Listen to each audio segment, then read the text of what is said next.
अच्छा रहेगा। अब बड़ा मिस कर रही हूँ, मैंने स्टार्टिंग से नई रिकॉर्डिंग पे लगाया। मल्टीपल सिस्ट इन ओवरी और fibroid. Praveen Kumar sir, thank you so much.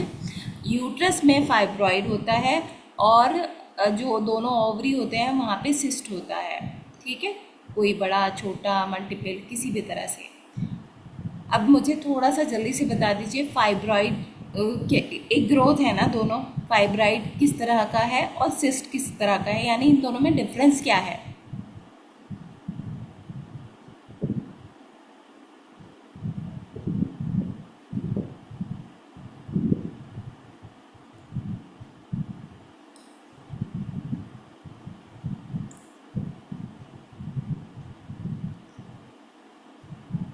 चलिए, फाइब्राइड फाइब्रस से बना है, यानी कि हमारी जो बच्चेदानी होती है, जो यूट्रस होता है, वहाँ पे लेयर होती हैं।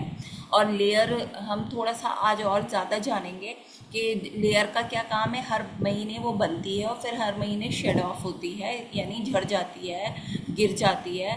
तो यानी कि एक नेचुरल एक तरीका चल रहा है, एक प्रोसेस चल रहा है हमेशा कि वहाँ पे लेयर में चेंजेस आने हैं। जहाँ भी चेंजेस आएंगे तो चेंजेस अलग तरह से भी आ सकते हैं। बीमारी की शक्ल में वहाँ गांठ बन जाती है और अलग अलग तरीके की, अलग अलग साइज़ की बनती है, तो उसको तो कहते हैं फाइब्राइड।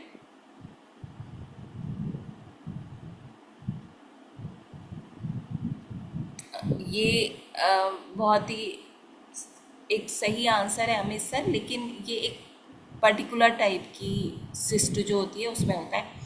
और सिस्ट, मल्टीपल सिस्ट, जो सिस्ट है, सिस्ट थैली को कहते हैं।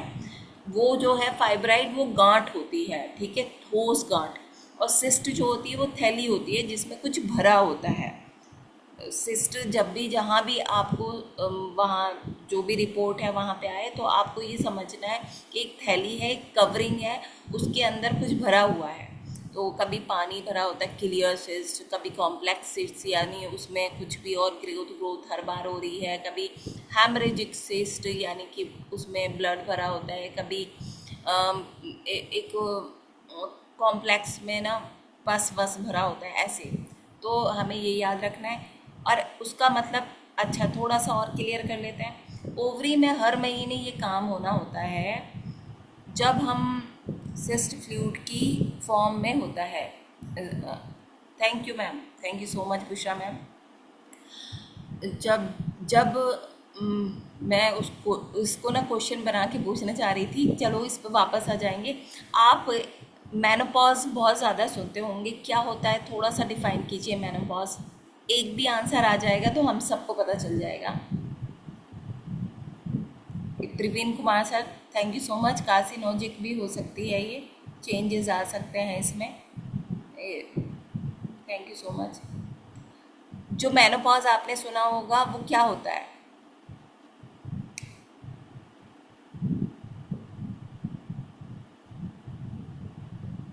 मंथली कोर्स का रुक जाना, ये एक आंसर हो सकता है। ये भी है कि वहाँ उस टाइम पर पीरियड्स, मेंसेस रुक जाते हैं। अ, Rajdeep Krishna sir, thank you so much. रुक जाते हैं, ठीक बात है। और जैसे एक, मतलब एक रिप्रोडक्टिव एज जाके उस टाइम पे रुक जाती है। 12 महीने तक पीरियड ना आना, नहीं, ये एक सही आंसर नहीं है मैम। वो चाहे किसी भी तरह से रुके, हर एक वुमेन का अलग अलग तरीके से रुकता है। किसी का पहले ही महीने से, अगर ये डिफिनेशन हो सकती है कि 1 साल तक ना आए। एग के बाद मंथली कोर्स बंद, एक एज के बाद हो जाता है, तो उसको एक तरह से रेप्रोडक्टिव एज अब ख़त्म हो गई, अब वो कंसीव नहीं कर सकती, एक तरह वो मेनोपॉज होता है। और आपने बड़ा सुन रहे होंगे, प्री मेनोपॉज का भी एक पूरा टाइम होता है, फिर मेनोपॉज आ जाता है, वो एक अलग चीज़ है। अब कहीं से ये शुरू भी होती होगी, तो जैसे मेनोपॉज कहा जाता है रेप्रोडक्टिव एज का बंद हो जाना, तो रेप्रोडक्टिव एज जब शुरू होती है वो क्या एज होती है और उसको क्या कहा जाता है? कोई ये बताएगा?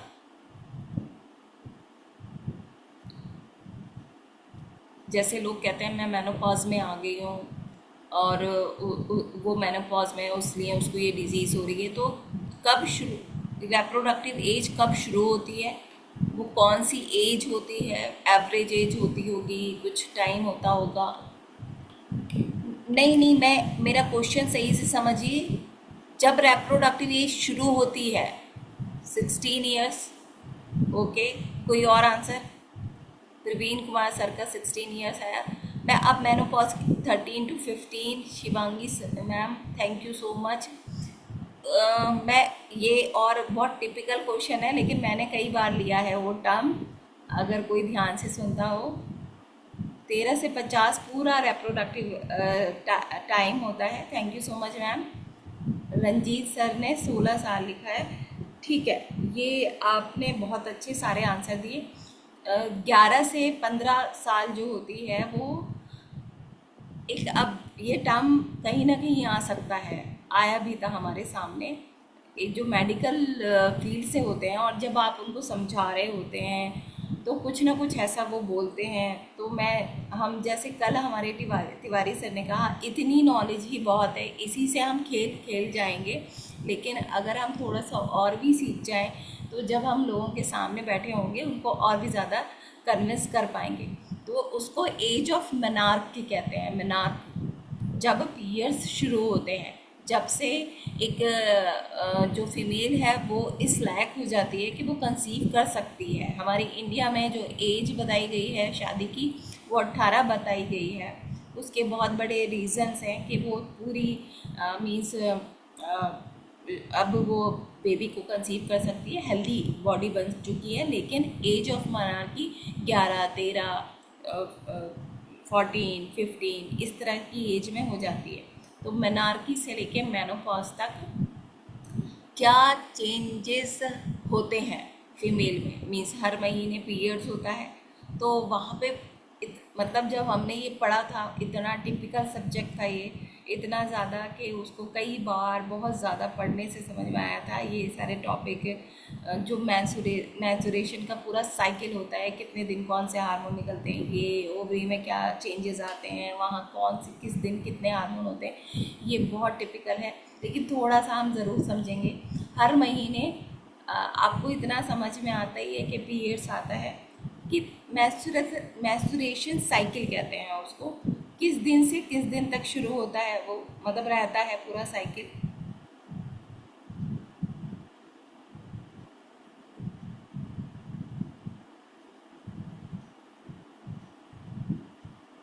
आफ्टर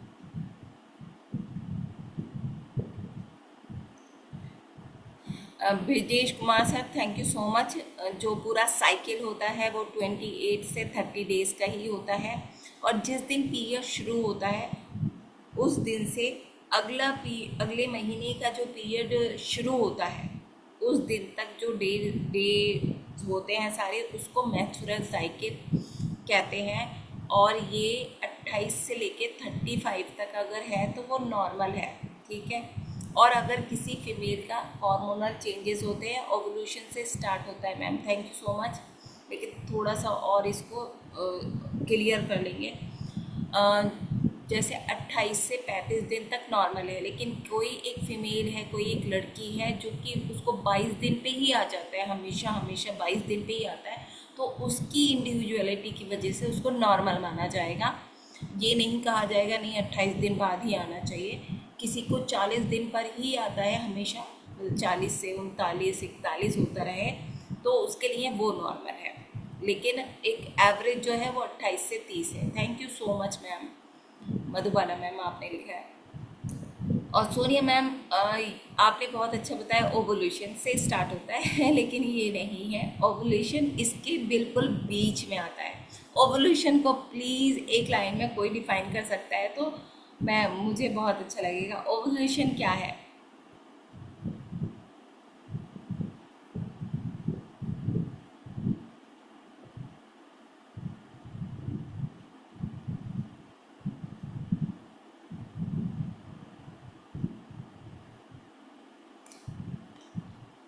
ओवुलेशन ओवरी और ओवम आप जानते हैं एग्स को ओवम कहा जाता है। जल्दी से ओवम लिख दीजिए सब लोग।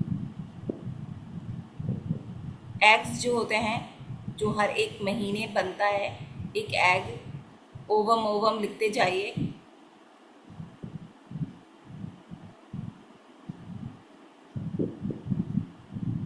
Sonia ma'am thank you so much, लेकिन हम इसको और क्लियर करेंगे। ओवुलेशन, जब एग फर्टिलाइज होता है उसको ओवुलेशन नहीं कहते हैं। हम इसकी थोड़ी सी बात ज़रूर कर लेंगे। ओवम ओवम लिखते जाइए। Thank you so much, Amit sir ने इसका आंसर दिया है। ओवुलेशन होता है ओवम का रिलीज होना, वो बनता हमारी ओवरी में है और फिर वहाँ से जिस दिन रिलीज़ होता है, निकलता है, उसको ओवुलेशन कहते हैं। तो ये याद रखिएगा बहुत ही। एग की उम्र ओवरी से निकलने के बाद एग सिर्फ 12 से 24 घंटे तक ही ज़िंदा रहता है। Thank you so much sir. आप तो इस पे बहुत ज़्यादा डिटेल में बात कर ही सकते हैं। Thank you so much Gufran sir. तो ओवुलेशन यानी कि जब ओवरी से ओवम निकलता है, अंडा निकलता है। अब थोड़ा सा जो मैंने पीछे यहाँ से शुरू किया था कि ओवरी में सिस्ट बनती है, उसके कारण ही क्या है, और वो पानी वाली सिस्ट बनती है, उसके कारण क्या है। तो बहुत सारे क्वेश्चन बीच में आ गए। अब आपको थोड़ा सा समझ में आएगा। जब एक फीमेल पैदा होती है तो उसकी जो इमेच्योर कह सकते हैं, जो हमारे 2 अंडाशय होते हैं, 2 ओवरी होते हैं, वहाँ सैकड़ों की तादाद में ना oocytes होते हैं, जो वो चीज़ जो कि आगे चलकर ओवम अंडा बन सकती है, वो होते हैं सैकड़ों। मतलब अभी तो मैं साइंटिफिकली पूरी टर्म नहीं बता सकती, कभी तो लर्न किया होगा। इतने होते हैं। और फिर क्या होता है, जब ये पूरे हार्मोन्स का साइकिल होता है ना, मतलब यहाँ से ये रिलीज़ हो रहा है, फिर ओवरी पर ये इफ़ेक्ट कर रहा है, फिर वो हो रहा है, तो एक पर्टिकुलर टाइम पर दोनों ओवरीज में वो जो oocytes होते हैं, वो उनमें से 3, 4, 5, 6, 7, 8 कितने भी, वो पूरी तरह से तैयार होने लगते हैं कि वो अंडा बन सकें, वो एक मैच्योर एग बन सकें, और वो एक थैली के अंदर बनते हैं। उस थैली को फॉलिकल कहते हैं। तो आपको कोई ना कोई फॉलिकल फटता नहीं है। Thank you so much ma'am, Sonia ma'am. ये एक आप बहुत जल्दी क्वेश्चन के उस पर पहुंच रहे हैं। जिस फॉलिकल में वो अंडा बन रहा होता है, वहाँ अच्छी हार्मोन का ना पहुँचने की वजह से क्या होता है ना, वो फटता, मतलब या तो 4-5 ही, या एक, या कोई और, वो जो थैली है जिसमें अंडा तैयार हो रहा है, वो अंडा भी मतलब घुल जाता है और वो बड़ा होता चला जाता है। वो हार्मोन्स की वजह से बड़ा हो रहा होता है, वो और बड़ा होता चला जाता है, वो फटता नहीं है, वो निकलता नहीं है, और वही आगे चल के सिस्ट बन जाता है। ठीक है। और वो आगे और भी हार्मोन डेली, मतलब हर महीने अलग अलग तरह से होकर वो एक तरह से बीमारी की शक्ल ले लेते हैं। तो थोड़ा सा हम फिर से इसको रिवाइज कर लेते हैं कि जो सिस्ट होती है वो इसलिए बनती है क्योंकि वहाँ नॉर्मल प्रोसेस था कि हर महीने 4-5 फॉलिकल्स तैयार होते, और सबसे बड़ा अंडा जो होता, जिसका साइज सबसे बड़ा होता, वो ओवुलेशन के दिन निकल जाता, और वो फिर पहुंचता वहाँ पर। आगे बात कर लेंगे इसके कहाँ पे उसको जाना होता है। और अगर वो फटता नहीं है, वो और भी साइज़ में बड़ा होता जाता है, तो वही आगे चल के सिस्ट बन जाता है। थैंक यू सो मच यहाँ तक पहुँचने के लिए। कौन कौन से हार्मोन्स आप सुनते हैं? चलिए ये बात नहीं करेंगे कौन सा क्या इफेक्ट डालता है, लेकिन हार्मोन्स के नाम शेयर कीजिए। कौन कौन से आप सुनते हैं फीमेल हार्मोन्स होते हैं?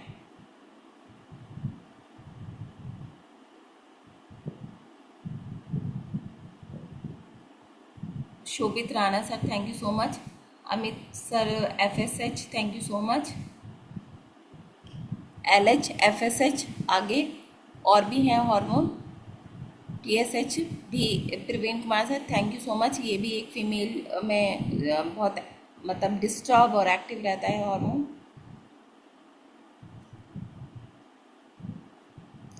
FSH और LH की फुल फॉर्म भी बता देंगे? मुझे ऐसा लग रहा है कि इतना ज़्यादा ज़रूरी नहीं है, लेकिन फिर भी ना अगर हमें ये कॉमन चीज़ें पता होंगी तो हम रिपोर्ट्स देखते वक्त और अल्ट्रासाउंड देखते वक्त तो कुछ चीज़ें अगर एक या दो लाइन भी उनको डिफाइन कर पाएंगे, बहुत अच्छा इफेक्ट पड़ने वाला है। एस्ट्रोजन और progesterone, Sonia ma'am thank you so much. Doctor Madan Gopal sir, estrogen and progesterone, thank you so much. FSH और LH की full form follicular stimulating hormone, thank you so much Amit sir. और वो भी आप ज़रूरी जानते होंगे, prolactin, estrogen, luteinizing hormone, thank you so much Shobhit Rana sir.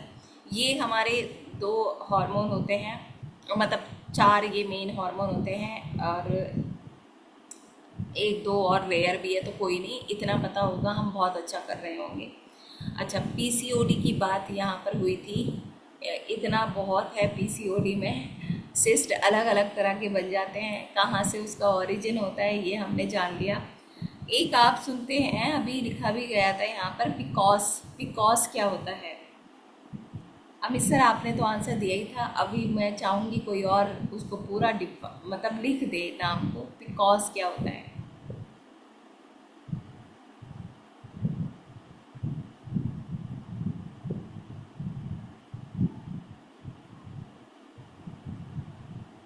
Polycystic ovarian syndrome, Bushra ma'am, Shobhit sir, thank you so much.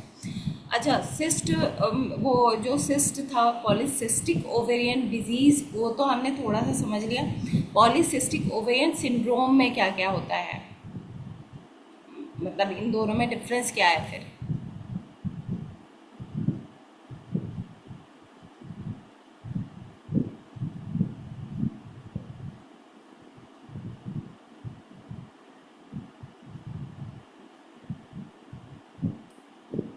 थोड़ा सा कोई बताएंगे?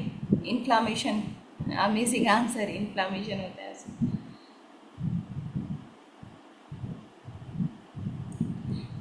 वो पॉलीसिस्टिक ओवेरियन डिजीज़ जो है वो उतनी ही सिंपल है कि बस एक सिस्ट बढ़नी शुरू हुई और सिस्ट बढ़ गई, उसकी वजह से आप बॉडी में चेंजेस आएंगे। लेकिन पिकॉस जो होता है मैम, ओवुलेशन हर मंथ नहीं होता है। हाँ सोनिया मैम, ये अच्छा आंसर है। पिकॉस यानी कि सिंड्रोम, सिंड्रोम जहाँ आएगा तो कुछ चीज़ें पर्टिकुलर, कुछ सिम्टम्स, कुछ डिजीज़ होने लगते हैं, वो एक सिंड्रोम होता है। उसकी वजह से फिर कोई होने लगता है, उसकी वजह से जो है ओवरी में चेंजेस आते हैं। तो सिंड्रोम जब भी आएगा, पहले पूरी बॉडी में कुछ ना कुछ होने लगेगा। तो यहाँ पर ना, जैसे आप इंसुलिन से समझ रहे होंगे कि डायबिटीज होती है, बट इंसुलिन रेजिस्टेंस से फीमेल में ये सिंड्रोम होता है। इंसुलिन रेजिस्टेंस जब होता है तो एक पूरा प्रोसेस है, पूरी बात भी हुई थी उस पर। जो ओवरीज हैं वो एक अलग तरीके का हार्मोन निकालने लगते हैं, ठीक है, एंड्रोजन हार्मोन, जो कि एक मेल में निकलता है वो ज़्यादा, और यहाँ पे इस सिंड्रोम में ज़्यादा निकलने लगता है। ओवरीज को ऐसा स्टिमुलेशन मिलता है कि वो उस मेल हार्मोन को ज़्यादा निकालने लगती है, जिसकी वजह से आपने देखा होगा बॉडी अजीब सी हो जाती है फीमेल की, अजीब सी थुलथुले टाइप की ना, अजीब सा ओबेसिटी हो जाती है, और उनके फेशियल हेयर आते हैं। तो पॉलीसिस्टिक ओवेरियन सिंड्रोम में आते हैं फेशियल हेयर, एक्ने आते हैं, जो स्किन जो सॉफ्टनेस और डेलिकेसी होती है वो ख़राब हो जाती है, इसलिए स्किन ख़राब हो रही होती है और एक्ने आते हैं। तो हेयर, फेशियल हेयर या एक्ने, या है ना, किसी को किस तरह से होगा, किसी को किसको, तो ये पॉलीसिस्टिक सिंड्रोम होता है। और वो सारे चेंजेस भी होते हैं जो पॉलीसिस्टिक डिजीज़ में होते हैं ना, ओवरी में भी चेंजेस होते हैं। तो दोनों में ये है चेंजेस, स्किन ख़राब हो रही होती है, पीरियड्स का, ओवुलेशन का ख़राब हो जाना, सिस्ट फॉर्म हो जाना, वो भी होगा। लेकिन अलग से ये सारी चीज़ें भी होंगी कि वो मोटे हो रहे होंगे। बहुत रेयर ऐसा होता है, जैसे थायराइड स्टिमुलेट, वो थायराइड वाली डिजीज़ में होता है ना कि कुछ कुछ पतलों को भी होती है और लेकिन वो कम होती है। तो ऐसे पतले लोगों में भी पिकॉस होता है, मोस्टली मोटे हो जाते हैं, लेकिन एक लीन पिकॉस भी होता है। Thank you so much. ये पिकॉस और PCOD हमने बहुत अच्छे से जाना। अब हम थोड़ी सी बात करेंगे कि जो हार्मोन्स, अब इसमें ही बीच में बहुत सारी चीज़ें हो गई। एज ऑफ मेनार्की आज हमें पता चली है, ठीक है, उसको याद रखिएगा। और मेनोपॉज, मेनोपॉज को डिफाइन भी किया आपने, उसका थोड़ा सा सिम्टम्स क्या क्या आ रहे होते हैं, मेनोपॉज में क्या हो रहा होता है फीमेल को, ये थोड़ा सा आप मुझे बताएंगे।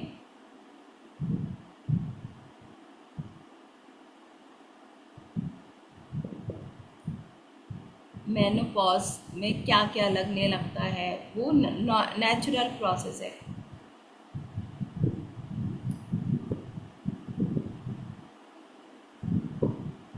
हार्मोनल इम्बैलेंस होने लगता है उस वक्त भी।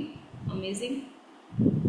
मूड स्विंग होते हैं, हॉट फ्लैश होता है। दलिया से ma'am, thank you so much. Sonia ma'am, mood swings होते हैं, एक्सेसिव ब्लीडिंग कभी कभी होती है, नर्वसनेस होती है, हेयर फॉल होता है।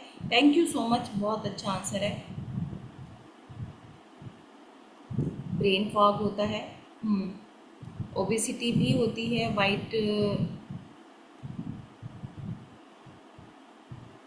मधुबाला मैम, हेयर फॉल होता है, वीकनेस और हेयर फॉल होता है। Atul sir, thank you so much.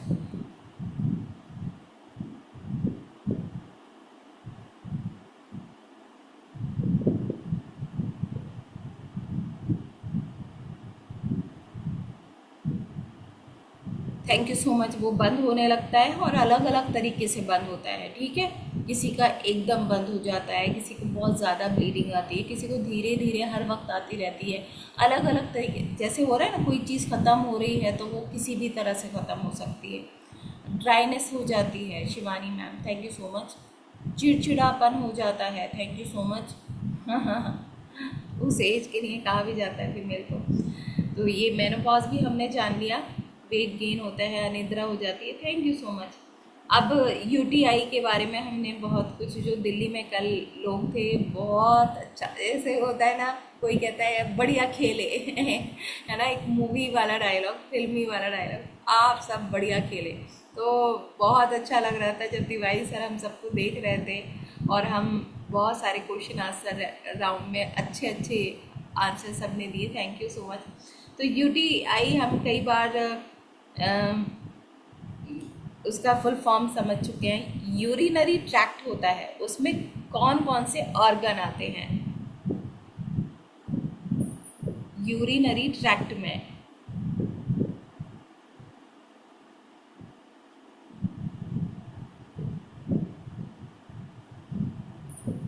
Urinary bladder आता है, प्रवीण सर, थैंक यू। और कोई से ऑर्गन आते हैं?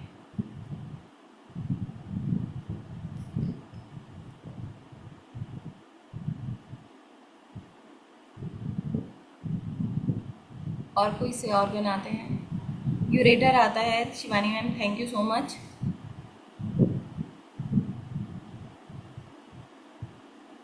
यूरेथ्रा आता है, thank you so much doctor साहब।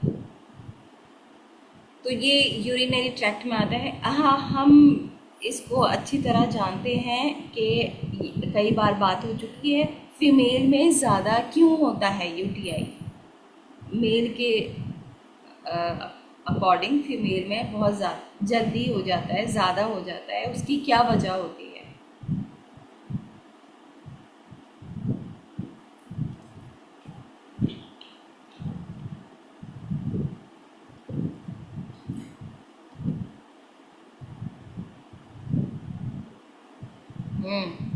थैंक यू डॉक्टर साहब। चलिए, वो शॉर्ट होता है जो यूरेथ्रा होता है, wider. Shobhit Rana sir, thank you so much, बहुत अच्छा आंसर है।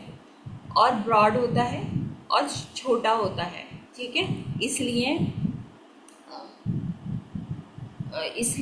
फीमेल में जल्दी हो जाता है यूरिनरी ट्रैक्ट इन्फेक्शन। सबसे बड़ा कारण कौन सा होता है यूटीआई का?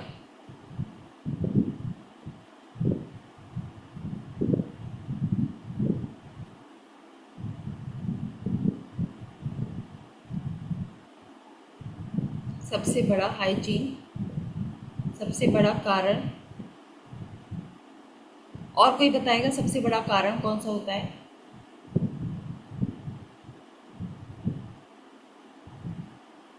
वाटर इनटेक कम होना, सबसे बड़ा कारण ना हमेशा सबसे पहले बैक्टीरिया होगा, बैक्टीरिया की वजह से हो जाता है। क्या क्या सिम्टम्स होते हैं यूटीआई में, क्या क्या हो रहा होता है?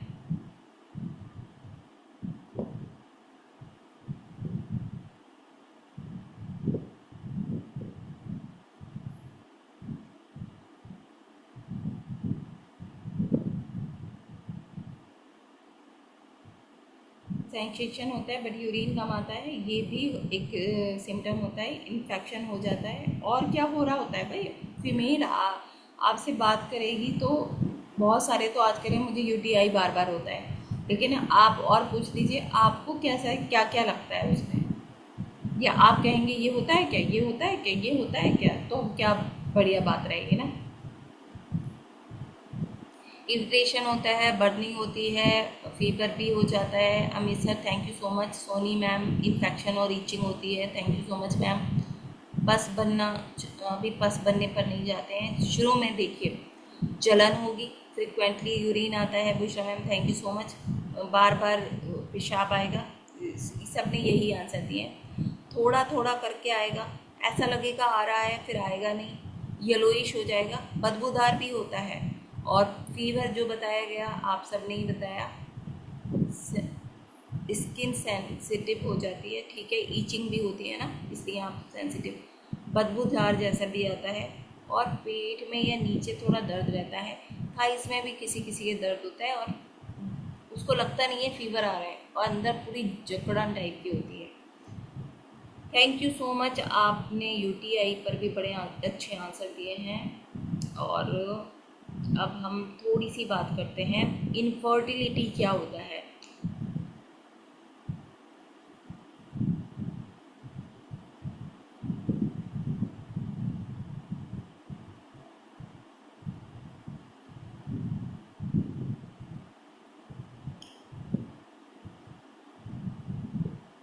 Unable to conceive, Shobhit Rana sir thank you so much. अगर हम डेफिनेशन देखें ना, कंसीव नहीं कर पाना इनफर्टिलिटी कहते हैं, जब एक वर्ष तक बिना कॉन्ट्रासेप्शन के हम मतलब मेल और फीमेल संबंध बनाता रहे और प्रेगनेंसी ना हो पाए तो उसको इनफर्टिलिटी कहते हैं। इसमें एज कभी कहा जाता है कि अगर एक 30 से 35 के नीचे की एज है तो ये वाला पीरियड, लेकिन अगर और आगे की एज है तो उसमें 6 महीने तक भी हम ऐसा करते हैं और कंसीव नहीं कर पा रहा है कोई, तो उसको इनफर्टिलिटी कहते हैं।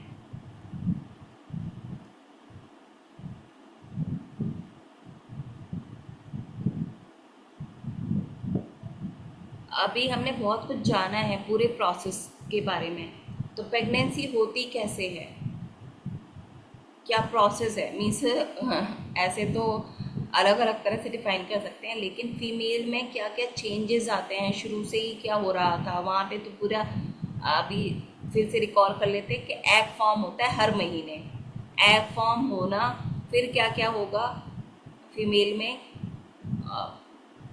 जैसे अभी ओवुलेशन को कहा गया था कि एग फर्टिलाइज होता है, तो ये थोड़ी सी चीज़ें हमें पता होनी चाहिए कि उसका प्रोसेस क्या है। हर महीने एग बन रहा है, उसके आगे फर्टिलाइजेशन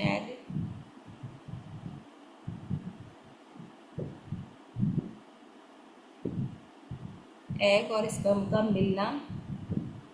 अमेजिंग आंसर विजय सर। एग फॉर्मेशन, फिर रिलीज ऑफ एग जिसको ओवुलेशन कहते हैं, फिर फर्टिलाइजेशन, फिर जाइगोट का जर्मिनेशन, और फिर एक जगह पे जाके इम्प्लांट हो जाना यानी चिपक जाना, फिर हो जाती है प्रेगनेंसी शुरू। एवं ओवम, शोभित राय सर बहुत अच्छा आपने आंसर दिया, अमित सर ने भी आंसर दिया कि ओवम रिलीज होता है फिर फर्टिलाइज होगा। और गुफरान सर ने भी हमें एक आंसर दिया था कि वो उसकी एक लाइफ साइकिल होती है एग की। तो देखिए वो जब हमारी वो साइकिल शुरू होती है ना, पीरियड्स जो शुरू होते हैं, डे 1 जो होता है, तो उसी में फिर शुरू हो जाता है हर दिन थोड़ा थोड़े हार्मोन, ये वाला हार्मोन यहाँ जा रहा है तो ये काम कर रहा है, ये बच्चेदानी में ये काम कर रहा है, ये वाला अंडेदानी में ये काम कर रहा है, थोड़ा ऐसा ही प्रोसेस चलता है। तो पहले तो वो 4-5 दोनों दोनों ओवरी में अंडे बनने शुरू होते हैं। फिर एक सबसे बड़ा साइज़ का अंडा बन जाता है तकरीबन 10वें दिन से लेके 14वें दिन तक। ये एक रफ एज वो है, आपने बहुत सारी रिपोर्ट देखे होंगे फॉलिकल स्टडी, जिसमें ये देखा जाता है 10वें दिन से लेके 17वें दिन तक के फॉलिकल्स जो बने हैं उसमें अंडे का साइज़ क्या क्या बन रहा है। तो वही या तो राइट ओवरी में या लेफ्ट ओवरी में एक जो अंडा होता है, जो एक फॉलिकल होता है, उसका साइज़ बड़ा हो रहा है, एक पर्टिकुलर दिन पर वो फट जाएगा, यानी ओवुलेशन हो जाएगा, और वो अंडा रिलीज़ होकर जो साइड में उंगलियां जैसे हमारा एक ऑर्गन होता है फैलोपियन ट्यूब के लास्ट पार्ट होता है, वो उंगलियां जैसा होता है, उसमें वो अंडा, वो ऐसे मतलब अंडा तो जाके ना ऐसे बाहर ही चला जाता है, लेकिन वो जो वो झूल सी रही होती हैं, मतलब हवा में वो तैर रही होती हैं, तो उन्हीं में जाके अंडा चला जाता है अंदर फैलोपियन ट्यूब के, और एक जगह पे जाके वो वहाँ पर भी थोड़ा सा रुक जाता है एक पर्टिकुलर दिन पे जाके। अगर उस पर्टिकुलर दिन पर मेल और फीमेल ने मीटिंग की है तो और स्पर्म वहाँ तक पहुँच जाएगा, तो आपने बहुत सारे आजकल या बहुत पहले से वो देखे होंगे ये छोटे छोटे वीडियो जो आते हैं कि ओवम बड़ा सा होता है, उसी में एक स्पर्म आता है और वो अंदर चला जाता है। जब वो अंदर जाता है, उन दोनों का मिलना होता है, उसको फर्टिलाइजेशन कहते हैं, और वो भी एक पर्टिकुलर टाइम तक वहाँ प्रोसेस होता है। उसके बाद वो और जाता है फर्टिलाइज्ड एग आगे को जाके, और वो जो यूट्रस की एक लेयर बनी है हर महीने, ठीक है, वो इसीलिए बनती है कि अगर इस बार प्रेगनेंसी हो गई तो हमें पहले से तैयारी करके रखनी चाहिए, एक ऐसा बेड, ऐसा घर तैयार करके रखना चाहिए जहाँ पर बच्चा बड़ा होगा तो वहाँ पे कहीं भी जाके वो चिपक जाता है, उसको इम्प्लामेंट कभी कभी कोई वर्ड कितना होता है, इम्प्लांटेशन कहते हैं, चिपक जाना कहते हैं, तो वो वहाँ जाके चिपक जाता है और फिर वो बड़ा होने लगता है। ये प्रेगनेंसी का प्रोसेस है जो हमने बड़ी इजी तरीके से, अगर इसी को और टिपिकल करेंगे तो इतने दिन ये रहता है, ये वाला हार्मोन होता है, ये होता है, ऐसे करेंगे, लेकिन हमने बड़े इजी तरीके से इसको पूरे प्रोसेस को समझा है। ये इनफर्टिलिटी में क्या होता है, पहले ही ये वाले सारे प्रोसेस जो होते हैं नहीं हो पाते, बहुत सारे उसके मतलब क्या क्या उसमें नहीं होता, वो तो बहुत सारी चीज़ें हैं। स्पर्म की भी कमी हो सकती है, स्पर्म जो है वो हेल्दी नहीं है, एग जो है उसके साइज़ छोटे हैं, एग बन नहीं रहे हैं, सही टाइम पे नहीं बन रहे हैं, फर्टिलाइज नहीं हो पा रहा है, बन जाता है सब कुछ हो जाता है, इम्प्लांट नहीं हो पा रहा होता है, ऐसी बहुत सारी चीज़ें, बहुत सारे कॉजेज़ होते हैं जो कि एक कारण बनते हैं, ठीक है। तो हमने जाना जो बनने का प्रोसेस है ओवुलेशन, उसी में प्रॉब्लम हो सकती है। फिर जो जहाँ पे फर्टिलाइज या कुछ होना है वहाँ भी, जैसे फैलोपियन ट्यूब की इतनी बड़ी प्रॉब्लम है कि उसका ही साइज़ इतना पतला, ऐसे ही बहुत बारीक होती है, वो वहाँ अंदर ही नहीं जा पाता है, ठीक है। ब्लॉक कहते हैं ना, फैलोपियन ट्यूब ब्लॉक है, ऐसा कुछ सुनते होंगे। फिर यूट्रस की भी प्रॉब्लम हो सकती है कि वो ओवरीज वाला काम तो बढ़िया हो रहा है लेकिन यहाँ बेड तैयार नहीं हो रहा है, तो यहाँ पर इम्प्लांट नहीं हो पाएगा, और बहुत और भी कारण हैं इसके ना, छोटे छोटे, आप खुद समझ सकते हैं कि ये बहुत ही माइन्यूट वाली चीज़ है, इसमें बहुत सारे कारण हो सकते हैं। तो 7:19 हो चुके हैं। मुझे भी बहुत मज़ा आया आज के सेशन में, और मुझे पूरा बिलीव है कि आपको भी अच्छा लगा होगा।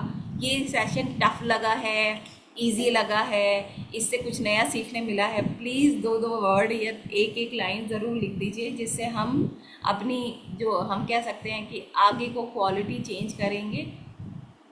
Yes ma'am, please welcome. एक मिनट, एक मिनट, एक मिनट।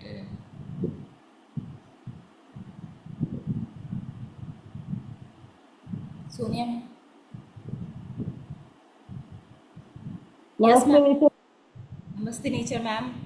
मेरी आवाज आ रही है? यस मैम, क्लियर है। सबसे पहले तो ma'am thank you so much आज के सेशन के लिए। लिटरली जब जब आप सेशन ले रहे थे मैं बीच में कुछ कुछ चीजों के आंसर नहीं दे पा रही थी क्योंकि अभी किचन में हूँ थोड़ा सा। लेकिन मुझे यस। इस सेशन की जरूरत इतनी ज्यादा महसूस हो रही थी, इतनी ज्यादा महसूस हो रही थी, क्योंकि जो आज आपने जिन जिन टॉपिक्स पे डिस्कशन किया है, एक्चुअली ये सारे वो टॉपिक्स हैं जिन पे मुझे भी ऐसा लगता है कि हर किसी को बहुत अच्छी नॉलेज होनी चाहिए। बट हाँ। पता नहीं तो हमारी जो सोसाइटी है या हमारा जो कल्चर है या जो भी कारण हम कहें, इन टॉपिक्स पे कोई भी बात नहीं करना चाहता है, कोई खुल के बात नहीं होती है। मतलब मेल को तो छोड़िए हम्म। मैम, को भी प्रॉपर नॉलेज हम लोगों को भी नहीं थी। इवन मैं आपको बताऊं एक चीज मेरे को बहुत अच्छे से वो दिन याद आता था कि जब हम 9th क्लास में थे तो जब हमारा रिप्रोडक्शन का चैप्टर आया था तो हमारी टीचर ने वो चैप्टर भी पढ़ाना जरूरी नहीं समझा था, उसको स्किप करा दिया था। हम्म। तो मुझे वो चीज इतनी ज्यादा रियलाइज हो रही थी कि मतलब डॉक्टर अजमा जो है हमारी लाइफ में कितना बड़ा एक इम्पोर्टेंट रोल प्ले कर रही है। जिस जिस आज इस सेशन को लिया है, मैं सच बता रही हूँ कि जो भी मेल है उन लोगों को ये सेशन दोबारा 3 बार देखने की जरूरत है, ताकि आप समझ पाएंगे कि जो भी एक फीमेल के अंदर चेंजेस आ रहे हैं वो क्यों आ रहे हैं। मैम ने बिल्कुल इतने अच्छे से सारी चीजों को एक्सप्लेन किया है, पीसीओडी का प्रोसेस हो या कोई भी प्रोसेस हो करना। और दूसरी चीज, हम अपने हमारी जो फीमेल है, हमारे घर में जो फीमेल है, उनकी प्रॉब्लम्स को तो अच्छे से डील कर ही पाएंगे। साथ ही जब हम मार्केट में जाते हैं, लोगों से मिलते हैं, फीमेल से मिलते हैं, तो जब मैम ने भी एक बात बोली थी कि कितना अच्छा होगा ना कि आपको खुद को ये चीजें पता होंगी, तो एग्जैक्टली वही बात है कि कितना अच्छा होगा कि आप लोगों को खुद को ये चीज पता होगी कि अगर कोई भी फीमेल आपको आपको आके कह रही है कि उसको पीसीओएस की प्रॉब्लम है या पीसीओडी की प्रॉब्लम है या कुछ भी कोई भी प्रॉब्लम है, वो कितना अच्छा होगा कि आप उसकी प्रॉब्लम को समझ पा रहे होंगे। तो डेफिनेटली मैम इतना इतना शानदार सेशन था, मुझे ऐसा लग रहा है कि इस तरीके के सेशन की हमें एक दो बार और जरूरत है कि हम इस पे और अच्छे से डीप बात कर सकें। और हमारे जो डिस्ट्रीब्यूटर हैं वो सिर्फ प्रोडक्ट बेचने का सीमित नहीं है। अभी भी हम लोग हमेशा से ये बात को समझते आ रहे हैं, डॉक्टर नेचर में इतनी मतलब नॉलेज हम लोग ले रहे हैं। तो जो भी डिस्ट्रीब्यूटर, जो भी मेरे भाई या जो भी है बड़े मेल डिस्ट्रीब्यूटर्स है, जब भी वो किसी भी फीमेल के साथ में डील करेंगे, जब उन्हें ऐसी नॉलेज होगी, तो डेफिनेटली उन्हें हर कोई अप्रोच करना चाहेगा, हर कोई उनसे बात करना चाहेगा, हर कोई उनसे प्रोडक्ट लेना चाहेगा। Thank you so much Ajna ma'am, thank you Ashish sir, और क्लब चैतन्य जीवन के लिए मतलब इतनी जो नॉलेज उन्होंने दी है, उन सभी के लिए मेरा दिल से आभार, धन्यवाद। Thank you ma'am. Thank you ma'am. Thank you so much इतने अच्छे से बताने के लिए। कभी कभी मुझे ऐसा लगता है मैं ओवर तो नहीं बता रही हूँ, कभी कभी ऐसा लगता है अच्छा। कब जैसे आपने कहा ना कि ज़रूरत है, मैं हर सेशन के बाद सोचती हूँ इस पे दोबारा बात होनी चाहिए, ये बड़ा मतलब बिल्कुल बेसिक बात हुई है, तो थोड़ा सा और भी बात होनी चाहिए। फिर मुझे लगता है ज़्यादा तो नहीं बात हो रही है, हमें इतनी ज़रूरत है या नहीं।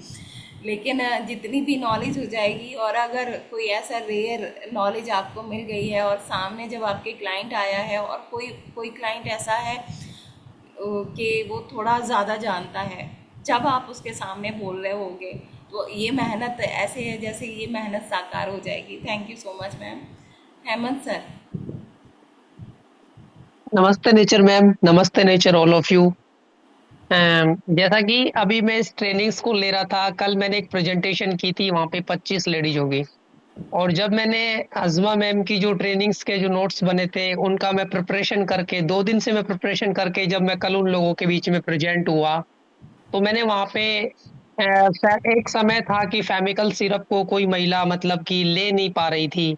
लेकिन जब से मैंने अजमा मैम की ट्रेनिंग्स ली, तो वाकई जब हम अज़मा मैम की ट्रेनिंग्स देखते हैं और जैसा अभी मैम ने बताया कि जिस भी सेशन में कुछ रह जाता है, कभी कभी तो मैम का 1 घंटे का सेशन हो जाता है, फिर भी उसमें कुछ रह जाता है तो उसको नेक्स्ट डे में मैम रिवाइज करती है। ये सबसे बड़ी क्वालिटी मैंने मैम में देखी। और दूसरा, जब इनकी ट्रेनिंग्स होती है तो हमें ये लगता है कि एक टीचर नहीं, एक स्टेट टीचर हमें पढ़ा रहा है। और वो चीजें जब हम देखते हैं और मार्केट में जब हम जाके लोगों को अप्रोच करते हैं, तो हमें लगता है कि मैं तो जब भी अप्रोच करता हूँ तो मुझे लगता है कि वहां पे मैं प्रेजेंट नहीं कर रहा, वहां पे अजमा मैम प्रेजेंट कर रही है। तो thank you so much ma'am.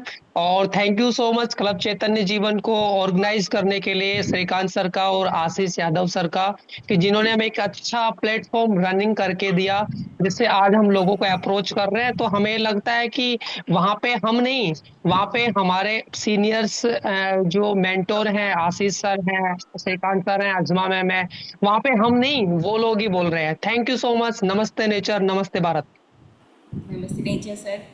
और आप सच में इंस्पिरेशन है हम सबके लिए। अच्छे आपके बहुत सारे फ़ोटोज़ आते रहते हैं, और जिस जगह पे आप वहाँ हेल्थ को फैला रहे हैं तो हम सब को बहुत अच्छा लगता है ये। थैंक यू सर, आप ऐसे ही करते रहें, हम सबकी दुआएं आपके साथ हैं। Atul sir, please welcome.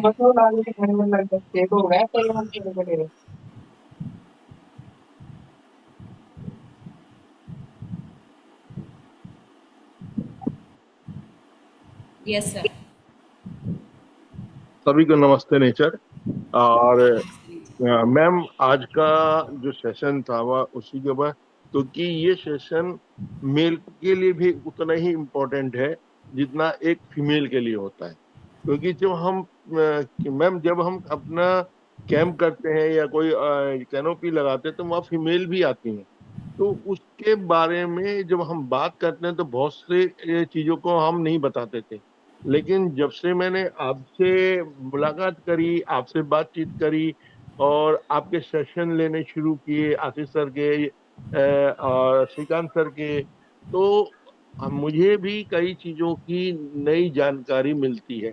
जैसे कि मैं पहले शर्मा, मैं क्लियर मत बोलता हूँ, क्योंकि मुझे बड़ा अटपटा सा लगता था कि यार ये फीमेल आ गई, इसको लीवर वीवर का टॉनिक दे और निकाल दे।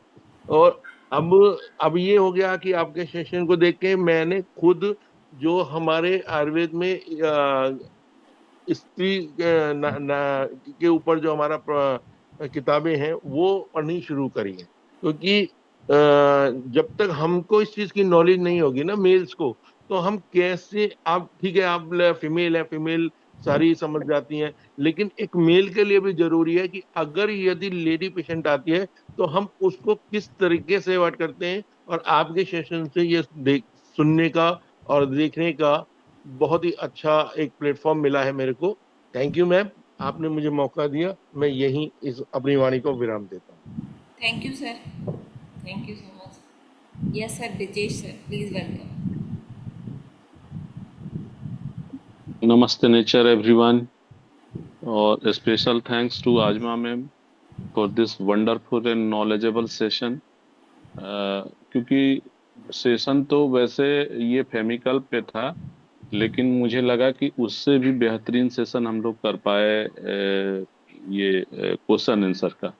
क्योंकि फेमिकल पे अगर ये सेशन होता तो शायद हम लोग कुछ ही चीजें समझ पाते, पर ये क्वेश्चन आंसर के सेशन से फीमेल को भी उतना ही लाभ हुआ जितना मेल को लाभ हुआ।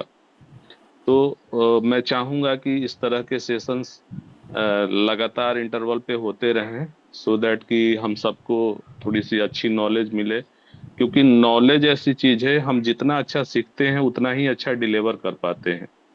तो अच्छी डिलीवरी के लिए अच्छा सीखना बहुत जरूरी होता है। Thank you so much ma'am, thank you once again. Thank you sir.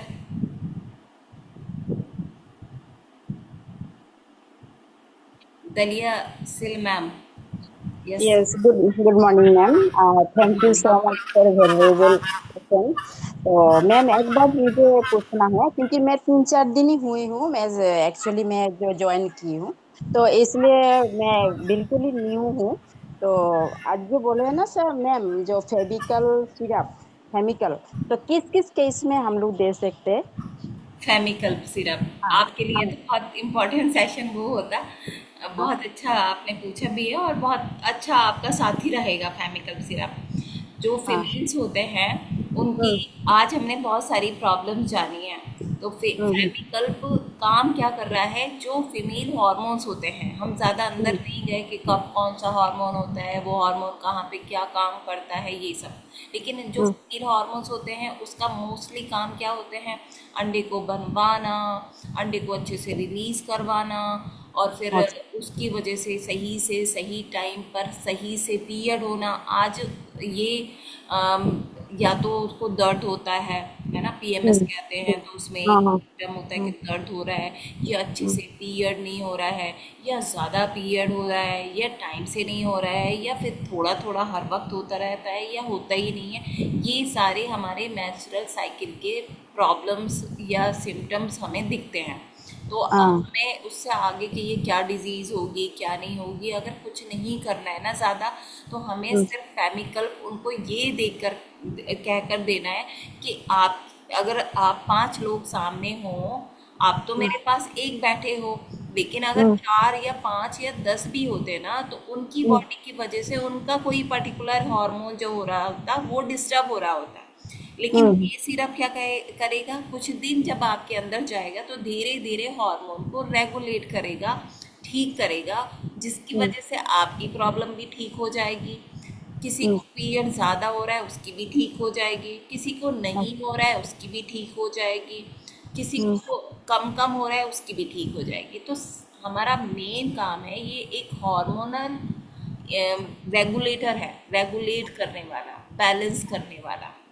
अब ओके अब उससे ही आगे बढ़ेंगे, तो अगर हार्मोन ठीक होगा तो एक्ने भी ठीक होंगे, हार्मोन ठीक होगा तो हेयर फॉल में भी फायदा हम्म होगा, हेयर जो बढ़ने लगते हैं फेस पर, यानी कि हमने अभी पीसीओडी पीसीओएस की बात की है, उसमें तो हम्म बहुत सारे और भी मेडिसिन चाहिए, बट इन सारी प्रॉब्लम में इवन मेरे पास ही रिजल्ट है मैम। आप तो 2-3 दिन या जैसे भी आप कह रहे हो, हम देख रहे हैं आपको हम्म कि आप सेशन में आ रहे हो, हम्म लेकिन एक रिजल्ट मैंने शेयर किया हुआ है कि एक फीमेल थी, यंग फीमेल थी, जल्दी शादी हुई थी, कुछ शायद 1-1.5 साल हुआ था, और उसको हम्म कभी भी पीरियड इरेगुलर नहीं हुए थे, बट शादी के बाद होने लगे। तो अच्छा जैसे अभी हम आपको बता रहे हैं कि हमें सिर्फ जब भी छोटी मोटी ऐसी प्रॉब्लम दिख रही है तो हमें फेमिकल देने लगना है। तो फेमिकल का सिरप भी आता है, टैबलेट भी आती है, मैंने उनको दोनों चीज़ देनी शुरू की, और वो 3 महीने या 1.5 महीने में ही कंसीव कर गए। क्या मतलब हुआ, जो अंदर प्रॉब्लम होनी शुरू हुई थी, पीरियड सही से नहीं हो रहा था, वो सारे रेगुलेट हुए, और उनकी पूरी बॉडी रेडी हो गई कि वो कंसीव कर सकते हैं, तो वो कंसीव कर गए। तो हम ऐसा सोचते हैं कि छोटी मोटी चीज़ों में फ़ायदा करेगा, बट वो बहुत बड़े बड़े चेंजेस हमारी बॉडी में ला सकता है, तो हर चीज़ को ठीक कर सकता है। बहुत सारे फीमेल्स जब हमारे फेमिकल सिरप लेते हैं तो वो हमसे खुद आके कहते हैं कि उनके बाल झड़ने बंद हो गए, उनकी स्किन ग्लो कर रही है, और उन्हें उन्हें बहुत अच्छा लगने लगा है। जैसे ना एक कहा जाता है कि आपके हार्मोन्स इम्बैलेंस होंगे तो चिड़चिड़े हो जाओगे, गुस्से में रहने हम्म लगोगे, तो वो भी उनके मूड्स भी ठीक होते हैं। Thank you so much ma'am thank you so you much welcome ma'am. Yes sir, Rajeev Mittal sir.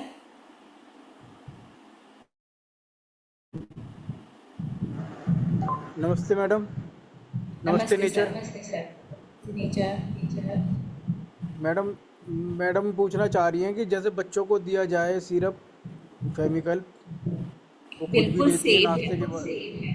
हमने बिल्कुल ये इसका लेने का तरीका मतलब बच्चों को किस तरह से दिया जाए, अपने आप किस तरह से लिया जाए इसको। बिल्कुल घबराना नहीं है। जो 11 ईयर की होती है ना फीमेल, या बच्चा मेल भी होता है ना, तो उसको भी वो एक एडल्ट डोज दी जाती है। तो हमें 11 साल से पहले तो ज़रूरत ही नहीं पड़ रही है, 13 साल जी 15 साल जी में ज़रूरत पड़ रही है। तब हमें जैसे ना अलग अलग प्रॉब्लम में अगर बहुत ज़्यादा हैवी ब्लीडिंग होती है, ठीक, तो थोड़ा सा उसमें चेंज कर देंगे। जो अलग अलग प्रॉब्लम होते हैं थोड़ा सा और डोज को चेंज कर देंगे। अगर पीरियड्स नहीं होता है तब गर्म पानी के साथ दे दीजिए, अगर पीरियड्स होता है बहुत ज़्यादा हो रहा है नॉर्मल पानी के साथ दे दीजिए। 3 टाइम भी दिया जा सकता है, 2 टाइम भी दिया जा सकता है। इसको थोड़ा सा हमें करना होगा, ऐसा नहीं है कि एक मतलब यूनिवर्सल बता दिया जाए कि हर डिजीज में इतना लेना है। तो मैंने तो आपकी बेटी को देखा है, उनके लिए बिल्कुल सेफ है। अब आप चाहें तो बाद में भी इसकी बात कर सकते हैं, पूछ सकते हैं कि उनकी ये वाली प्रॉब्लम है, उस प्रॉब्लम में थोड़ा सा डिफाइन कर लेते हैं। बहुत ज़्यादा जब पीरियड्स हो रहा होता है, हमने बहुत रिजल्ट लिए हैं कि वो कहते हैं हमारा पीरियड ही नहीं रुक रहा है, और हमने जब ये दिया 3 दिन में उनका पीरियड बंद हो गया। तो उसमें ठंडे पानी के साथ सुबह शाम 20-20 ml देना है, मतलब थोड़ा सा ऐसे नहीं बहुत तेज ठंडा, थोड़ा सा नॉर्मल से ठंडा, सुबह शाम 3 दिन तक वो सुबह शाम 20-20 ml लेके उनका पीरियड बंद हो जाएगा। और अगर पीरियड नहीं हो रहे होते हैं, गर्म पानी के साथ सुबह दोपहर शाम मैं 30-30 ml दिलवा देती हूँ, ठीक है। जो हॉर्मोन्स होते हैं, ज़्यादातर एलोपैथिक मेडिसिन भी ऐसे होते हैं कि बहुत जल्दी से हार्मोन पर काम कर देते हैं और हमारा पीरियड शुरू हो जाता है या बंद हो जाता है। तो इसमें भी जल्दी से सारा काम हो जाएगा, हार्मोन का पीरियड्स आ जाएंगे। उसके बाद उसकी काउंसलिंग करनी है कि अब आपको 3 महीने तक लगातार लेना है, क्योंकि पूरा अंदर से ठीक हो जाओगे आप। तो इस तरह से हम दे सकते हैं। नहीं मैडम, मैं ये पूछना चाह रहा था कि खाली पेट इसको मतलब ज़्यादा काम जो है खाली पेट करता है या नाश्ते के बाद इसको लेना चाहिए? चलिए, इसमें सिरप लिखा हुआ है, केमिकल सिरप। तो जितने भी हमारे सिरप हैं, हमें डॉक्टर पंकज ने यही बताया है कि वो खाने के बाद लेने चाहिए, लेकिन बहुत तेज़ भरे पेट पे नहीं, थोड़ा सा, जैसे आधे घंटे में ना थोड़ा सा डाइजेशन हो जाता है, तो आधे घंटे बाद हम इसको ले सकते हैं। थोड़ा सा और बता दूं, मैं यकृजीत को भरे पेट पर नहीं देती, उस पर भी सिरप लिखा हुआ है। जूस को हमें कहा गया है कि पहले देना है, खाने से पहले, लेकिन सिरप को मैं यकृजीत को हमेशा खाने से पहले देती हूँ। मेरा वो अपना एक होता है, हर डॉक्टर की अपनी प्रैक्टिकल नॉलेज होती है। वो खाने के बाद देना है सर, आधे घंटे बाद। नहीं, इनको लेते हुए वैसे करीब 4-5 महीने हो गए लेते हुए, जब से बहुत आराम है मैडम को, ऐसा नहीं है। Thank you sir, thank you sir. बहुत बढ़िया रिजल्ट है मैडम, बहुत बढ़िया रिजल्ट है इसका। जी, बहुत हमें ये बिल्कुल मिरेकल उसका रिजल्ट है, बहुत बढ़िया result. Thank you sir. Thank you madam. Praveen Kumar sir, time बहुत हो गया है, सब लोग ध्यान रखिएगा इसका। मैम बस नमस्ते नेचर में बस एक क्वेश्चन है मेरा, ये फेमिकल्प और वुमेन्स वेलनेस में फर्क क्या है? फ़र्क बहुत बड़ा नहीं है, बस एक बहुत ही इमोशनल फ़र्क कह सकते हैं उसको, कि फेमिकल्प सिरप तो हमारा था, उसमें सारी जड़ी बूटियाँ और हर्ब्स थे। वुमेन वेलनेस इसलिए लाया गया है कि जो हमारे मतलब ऐसे क्लाइंट हैं जो ज़्यादा पेइंग नहीं हैं, तो हम उन्हें सस्ते में भी बहुत अच्छी चीज़ दे पाएँ। तो सारे हब्स मिलते जुलते हैं, ऐसे नहीं है कि बिल्कुल सेम है, लेकिन बहुत सारे वो हब्स हैं जो पीएच को रेगुलेट करते हैं, और जो थोड़ा सा और सारी जो हेल्थ हैं फीमेल की, वो भी उसकी ठीक होती हैं उन हब्स से जब पीरियड्स रेगुलेट होते हैं। सिर्फ मुझे जहाँ तक समझ में आया, पैसों के फ़र्क रही है इसमें। फेमिकल्प ये इतना हम कर सकते हैं, ज़्यादा डिजीज़ है, ज़्यादा प्रॉब्लम है तो फेमिकल्प दें, नहीं तो वुमेन वेलनेस हमें इसलिए एक गिफ्ट की तरह मिला है कि ये सबको दे देना चाहिए। इसकी क्वांटिटी जो हब्स की है वो कम है, आप सोच सकते हो बड़ा सिरप है वो, हमें सबको देना चाहिए, उसके ऊपर बहुत बड़ा काम करना चाहिए। हर फीमेल को उसकी नीड है। नेचुरल जो हमारा एक नेचुरल प्रोसेस है ना, उसको रेगुलेट करके रखने के लिए। Thank you ma'am, so nice of you ma'am, thank you sir. Yes sir, उत्तम सर, डॉक्टर उत्तम सर। नमस्ते nature all of you ma'am.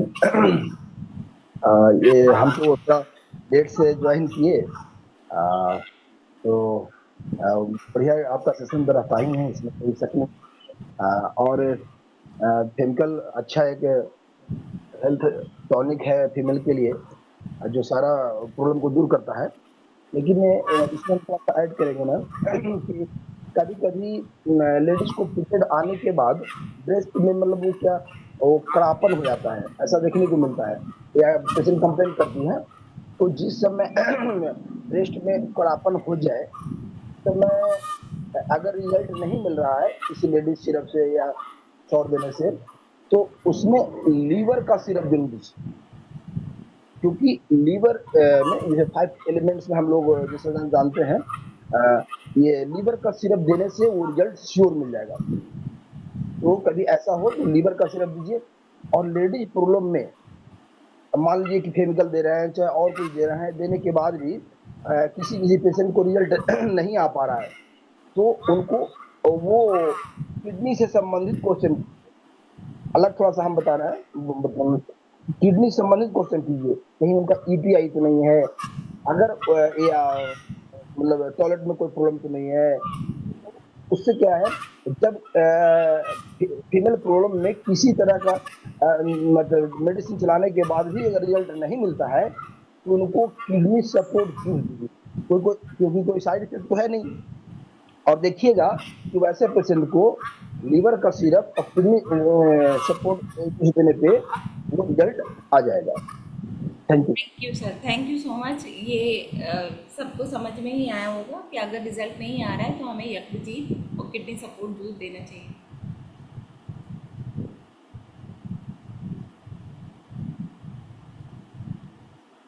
Thank you everyone. इसको यहीं क्लोज करते हैं।